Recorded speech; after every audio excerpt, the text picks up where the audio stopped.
గతమెన్నడూ లేని విధంగా కేంద్ర బడ్జెట్లో ఆంధ్రప్రదేశ్ పేరు ప్రతిధ్వనించింది. రాష్ట్ర అభివృద్ధి లక్ష్యంగా ముఖ్యమంత్రి చంద్రబాబు చేసిన కృషి చూపిన చొరవ ఫలితం దక్కింది. జగన్ హయాంలో అతలాకుతలమైన రాష్ట్రాన్ని తిరిగి ట్రాక్లో పెట్టడం కోసం ప్రధానికి చంద్రబాబు చేసిన విజ్ఞప్తులన్నిటినీ బడ్జెట్లో చేర్చి నిధులు కేటాయించడం విశేషం. పొత్తుల నాటి నుంచి సీట్ల సర్దుబాటు, కేంద్ర మంత్రి పదవుల వరకు తగ్గి వ్యవహరిస్తూ చంద్రబాబు ఏపీ అభివృద్ధి కోసం పడ్డ తపన ఈ బడ్జెట్తో ఒకంత ఫలించింది.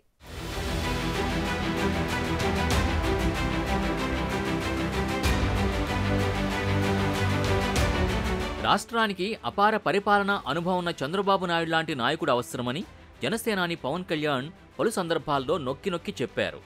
కూటమి ఏర్పాట్లో కీ రోల్ పోషించిన ఆయన డిప్యూటీ సీఎంగా బాధ్యతలు స్వీకరించాక కూడా ముఖ్యమంత్రిగా చంద్రబాబు అనుభవం రాష్ట్రానికి ఎంత అవసరమో స్పష్టం చేశారు. ఇలాంటి ఛాలెంజింగ్ టైమ్స్లో ఒక సుదీర్ఘమైన అనుభవం ఉన్న నాయకులు కావాలి. 4 దశాబ్దాల అనుభవం, అభివృద్ధి మీద అపారమైన అవగాహన, పెట్టుబడులను తెచ్చే సమర్థత, ప్రతిభ, విదేశాల్లో ఉండే నాయకుల్ని మలేషియా దగ్గర నుంచి, సింగపూర్ దగ్గర నుంచి, యూరోప్ దగ్గర, అమెరికా నుంచి ఆ దేశాల అధ్యక్షుల్ని తెలుగు రాష్ట్రాల వైపు దృష్టి మళ్లించేంత శక్తి సమర్థత ఉన్న శ్రీ నారా చంద్రబాబు నాయుడు గారికి ఆయన నాయకత్వం చాలా అవసరం, ఆయన అనుభవం చాలా అవసరం. అలాంటి అపారమైన అనుభవం ఉన్న వ్యక్తిని, అనుభవం ఒకటే కాదు, ధైర్యశాలి. పవన్ కళ్యాణ్ ఎందుకని పదే అలా చెప్పారో ఏపీ ప్రజలు తమ ఓటుతో నిరూపించారు. గత 5 ఏళ్లలో అభివృద్ధి, రాజధాని అనేది లేకుండా అప్పుల ఊబిలో కూరుకుపోయిన రాష్ట్రాన్ని తిరిగి గాడిలో పెట్టాలంటే చంద్రబాబు లాంటి విజనరీ లీడర్ అవసరమని కూటమికి అఖండ మెజార్టీతో పట్టం కట్టారు. ఇప్పుడు వారందరి నమ్మకాన్ని చేతల్లో నిరూపించారు ముఖ్యమంత్రి చంద్రబాబు నాయుడు.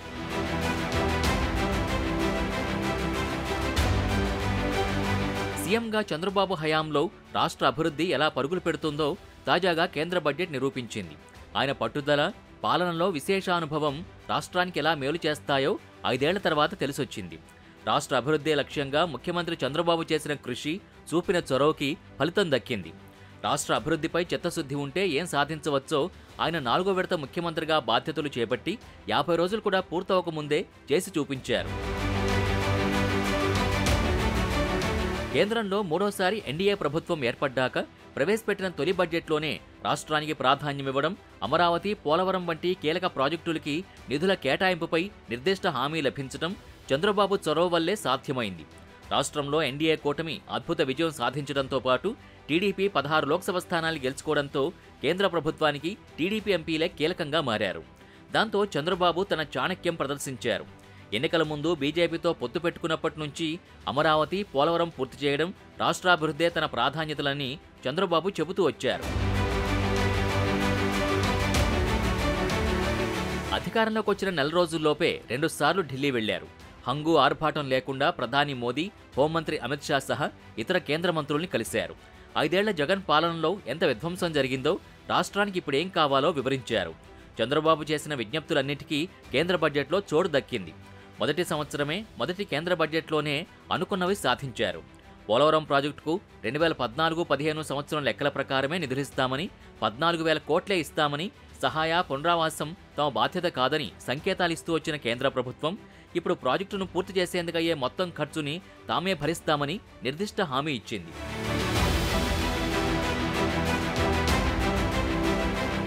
అమరావతి నిర్మాణానికి 15,000 కోట్లు ఇచ్చేందుకు, అవసరమైతే మరింత సాయం అందజేసేందుకు అంగీకరించింది. రాజధాని అమరావతిలో గతంలో చంద్రబాబు ప్రభుత్వం 9,000 కోట్లకు పైగా వెచ్చించి వివిధ పనులు చేపట్టింది. జగన్ అధికారంలోకి వచ్చాక వాటిని ఎక్కడికక్కడ ఆపేశారు.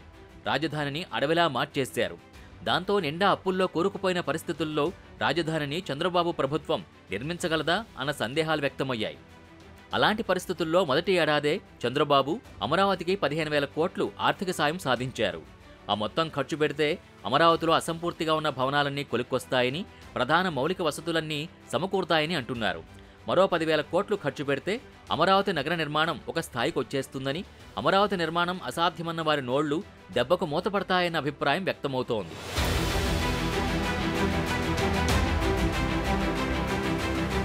రాష్ట్ర విభజనతో మెజార్టీ పరిశ్రమలు, ఆదాయ వనరులన్నీ తెలంగాణకు వెళ్లిపోయిన నేపథ్యంలో ఆంధ్రప్రదేశ్లో మరీ ముఖ్యంగా వెనుకబడిన రాయలసీమ జిల్లాల్లో పరిశ్రమల అభివృద్ధికి 2014-19 మధ్య చంద్రబాబు కృషి చేశారు. అనంతపురం జిల్లాకు కియా వంటి పరిశ్రమను తీసుకొచ్చి రేణుగుంటలో ఎలక్ట్రానిక్ క్లస్టర్లు పెట్టి ఓరవకల్లని పారిశ్రామిక హబ్గా మార్చేందుకు 20,000 ఎకరాల భూమి సేకరించి కొత్త ఆశలు రేకెత్తించారు. దాన్ని మరింత సుస్థిరం చేసేలా, రాయలసీమని పారిశ్రామిక హబ్గా మార్చేలా చంద్రబాబు కృషి చేశారు. విశాఖ, చెన్నై, హైదరాబాద్, బెంగళూరు పారిశ్రామిక కారిడార్ల అభివృద్ధికి కేంద్ర ప్రభుత్వం బడ్జెట్లో నిర్దిష్టమైన హామీలు దక్కించుకున్నారు.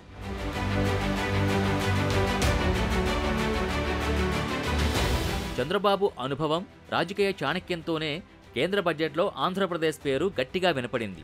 బడ్జెట్లో సెపరేట్ పేజీ పెట్టి మరీ కేంద్ర ఆర్థిక మంత్రి నిర్మలా సీతారామన్ ఆంధ్రప్రదేశ్పై వరాల వాన కురిపించారు. ఎన్డీఏ కూటమికి కనీవిని ఎరగని విజయాన్ని అందించిన ఆంధ్రప్రదేశ్కు కేంద్రంలోని ఎన్డీఏ ప్రభుత్వం గతంలో ఏ బడ్జెట్లో లేని విధంగా నిధులు కేటాయించింది. రాష్ట్రంలో వెనుకబడిన 8 జిల్లాల అభివృద్ధికి నిధులు దక్కనున్నాయి.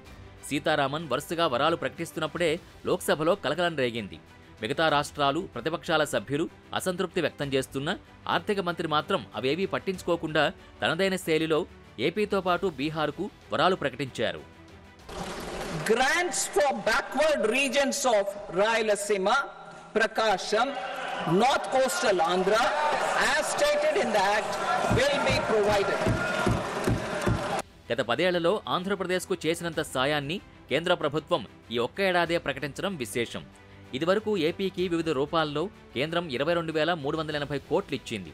ఇప్పుడు ఈ ఒక్క ఏడాదిలోనే అమరావతికి 15,000 కోట్లు సమకూరుస్తున్నట్టు ఆర్థిక మంత్రి ప్రకటించారు. పోలవరం ప్రాజెక్టు తొలిదశ పూర్తికి అవసరమైన 12,157 కోట్లు ఇవ్వడానికి కేంద్రం సిద్ధంగా ఉన్నట్టు తెలుస్తోంది.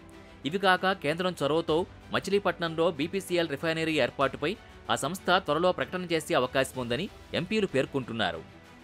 వాస్తవానికి జగన్ ప్రభుత్వం చేసిన అప్పులతో రాష్ట్ర ఆర్థిక పరిస్థితి చంద్రబాబు అంతటి సీనియర్కే అంతుపట్టకుండా తయారైంది. ఆ క్రమంలో ఈ నెల 4న ప్రధానమంత్రిని కలిసినప్పుడు ముఖ్యమంత్రి చంద్రబాబు 7 అంశాలతో వినతిపత్రం అందజేశారు. కొంతకాలం పాటు రాష్ట్రానికి ఆర్థికంగా చేయూతనందించాలని కోరారు. చంద్రబాబు కోరిన వాటిలో ఒక్క దుగరాజపట్నం పోర్టుపై తప్ప మిగిలిన అంశాలకి కేంద్ర ప్రభుత్వం బడ్జెట్లో ప్రాధాన్యమిచ్చింది. మొత్తానికి కేంద్ర బడ్జెట్లో ఏపీకి లభించిన ప్రాధాన్యతకు చంద్రబాబు చాణక్యమే కారణమన్న అభిప్రాయం వ్యక్తమవుతోంది.